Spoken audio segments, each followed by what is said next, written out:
Bapak,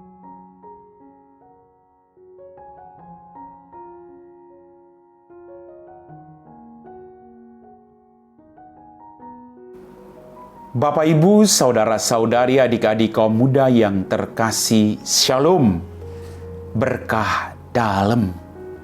Apa kabar hari ini? Semoga kita tetap kuat apapun situasi yang kita hadapi. Tuhan menyertai Anda. Kembali hari ini kita akan diteguhkan oleh firman Tuhan. Kita siapkan hati kita. Tuhan sertamu dan sertamu juga. Inilah Injil Yesus Kristus menurut Santo Matius, dimuliakanlah Tuhan. Ketika Yesus dan murid-muridnya turun dari gunung, para murid bertanya kepadanya, "Mengapa ahli-ahli Taurat berkata bahwa Elia harus datang dahulu?" Yesus menjawab, "Memang Elia akan datang dan memulihkan segala sesuatu. Dan aku berkata kepadamu, Elia sudah datang, tetapi orang tidak mengenal dia dan memperlakukannya menurut kehendak mereka. Demikian pula Anak Manusia akan menderita seperti mereka." Pada waktu itu, mengertilah murid-murid Yesus bahwa ia berbicara tentang Yohanes Pembaptis. Demikianlah sabda Tuhan. Bapak, Ibu, saudara-saudari, adik-adik kaum muda yang terkasih. Semua orang punya pergumulan dalam kehidupan ini. Semua orang punya beban masing-masing. Ada yang biasa, ada yang begitu beratnya sehingga kadang ia ingin menyerah dalam kehidupannya. Tapi firman Tuhan pada hari ini mengajak saya untuk tetap percaya bahwa Dia Allah yang tidak akan pernah membiarkan kita berjuang seorang diri.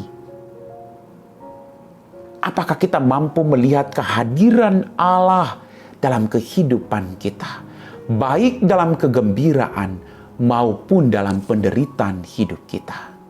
Sekali lagi, Tuhan tidak mencintai kita seumur hidup, tapi Tuhan mencintai kita baik dalam kehidupan maupun dalam kematian kita. Maka Dia tetap mencintai kita baik dalam kegembiraan maupun dalam penderitaan hidup kita. Dia ada.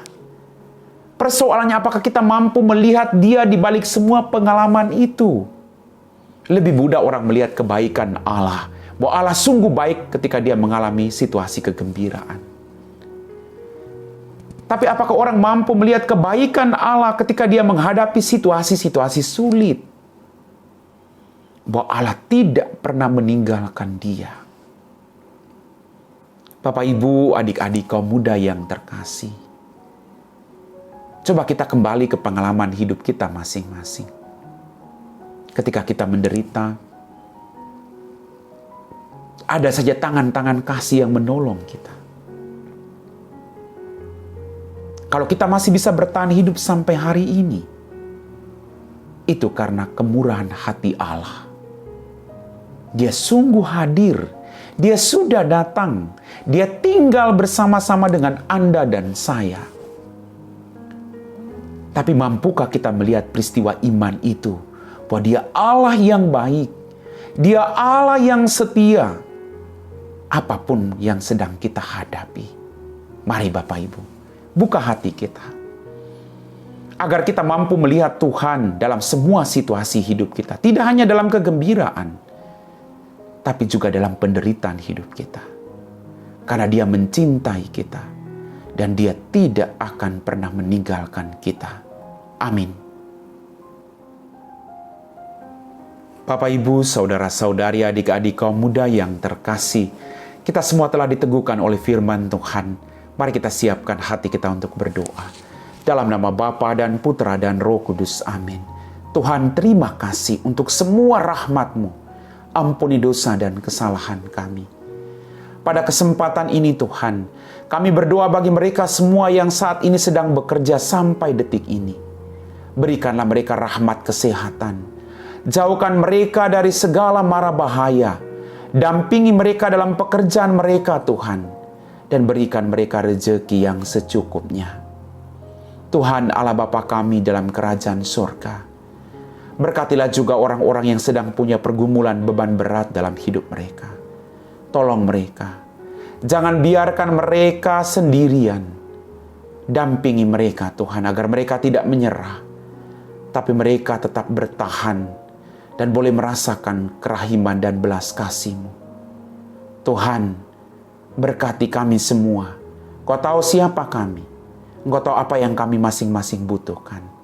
Kami puji Engkau Bapa, kini dan sepanjang segala masa. Amin. Tuhan sertamu dan sertamu juga. Semoga kita sekalian diberkati oleh Allah yang Maha Kuasa, Bapa dan Putra dan Roh Kudus. Amin.